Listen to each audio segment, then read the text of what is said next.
இங்க ஒருத்தன் என்ன நல்லா நம்ப வச்சு ஏமாத்திட்டான்னு சொல்லிட்டு பொழப்பிக்கிட்டே அவன் கையில வச்சிருந்த பொக்கையவை குப்பைத்தொட்டியில தூக்கி போட்டு அங்கிருந்து போயிடுறான். இது எல்லாத்தையும் பார்த்துட்டு அங்க ஒருத்தன் என்ன ஆச்சு இவனுக்கு ஏன் இந்த குப்பைத்தொட்டியில போட்டு போறான்னு சொல்லி வந்து பாக்குறாரு. அதுக்கப்புறம் இவ்வளவு அழகா இருக்கிற ஒரு பொக்கையவை ஏன் இவ்வளவு கஷ்டப்பட்டு இவன் தூக்கி குப்பைத்தொட்டியில போட்டு போறான்னு சொல்லிட்டு இதுக்கு என்ன பிரச்சனையா இருக்குன்னு சொல்லிட்டு பக்கத்துல இருக்கிற பொக்கை ஷாப் எல்லாம் தேட ஆரம்பிக்கிறாரு. பக்கத்துல ஒரு ஃபிளவர் ஷாப் இருக்கு. அங்க போயிட்டு நீங்க ரீசெண்டா யாருக்கு பொக்கை ரெடி பண்ணி கொடுத்தீங்கன்னு சொல்லி கேட்டுட்டு இருக்காரு. அவங்களும் அந்த அம்மாவும் சொல்லிட்டு இருக்காங்க. அந்த நேரம் பார்த்து இந்த அம்மாவோட பையன் புதுசா கஸ்டமர் வந்துட்டான்னு சொல்லிட்டு அவர் கேட்கற கேள்விக்கு எதுவுமே பதில் சொல்லாம அந்த கஸ்டமர்கிட்ட வந்துட்டு அவன் வச்சிருந்த போட்டோவெல்லாம் எடுத்து காமிக்கிறான். அந்த போட்டோவில் என்ன இருக்குன்னா அவன் எந்த மாதிரி பொக்கே எல்லாம் ரெடி பண்ணுன்றதுக்கு ஒரு மாடல் வச்சுட்டு இருப்பான். அதை தான் காமிச்சிட்டு இருப்பான். ஃப்ளவர் ஷாப்புக்கு விசாரிக்க வந்த இவரும் அங்க இருக்கிற ஃப்ளவர்லாம் செக் பண்ணிட்டு இருக்கும் போது அந்த நேரம் ஒருத்தன் வந்து சார் இதே மாதிரி பக்கத்துல ஒரு ஃப்ளவர் ஷாப் இருக்கு, அங்க 2 பொண்ணுங்க தான் சேல்ஸ் பண்ணிட்டு இருக்கான்னு சொல்றான். அவரும் சரி அந்த ஷாப் எங்க இருக்குன்னு சொல்லிட்டு பார்க்கலாம்னு சொல்லிட்டு வருவாரு. இந்த 2 பொண்ணுங்களும் அதுக்கப்புறம் என்ன பண்ணுவாங்கன்னா புதுசா வந்த கஸ்டமரை அந்த பையன் எவ்வளவோ கஷ்டப்பட்டு அவன் வச்சிருந்த போட்டோவெல்லாம் காமிச்சு அவன் கடைக்கு கூட்டிட்டு போனான். அந்த 2 பொண்ணுங்களும் அசால்ட்டா அங்கெல்லாம் போவாதுங்க, நல்லாவே இருக்காது, எங்ககிட்ட வாங்கன்னு சொல்லி கூப்பிடுவாங்க.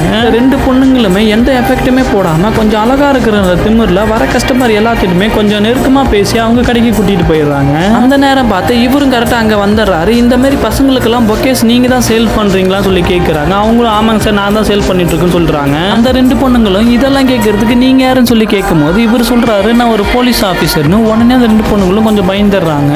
அதுக்கப்புறம் நீங்க 2 பேரும் பசங்களை ஏமாத்தி பொக்கேஸ் எல்லாம் சேல்ஸ் பண்றீங்களான்னு சொல்லி கேட்டுட்டே இருக்கும்போது இதை கேட்ட அந்த கஸ்டமர் அந்த பொக்கேவை இவங்ககிட்டே கொடுத்துட்டு அங்கிருந்து கிளம்பிடுறாரு. இவ்வளவு அந்த பொண்ணுங்க என்ன பண்ணுவானா புதுசா வர கஸ்டமரை யாருமே பக்கத்துல இருக்கிற கடைக்கு போக விட மாட்டாங்க. ஆக்சுவலா அவங்க தான் நல்லா ரெடி பண்ணுவாங்க. இருந்தாலும் இந்த பொண்ணுங்க அவங்க பேசிக்க கூட்டிட்டு வந்துருவாங்க. இந்த போலீஸ்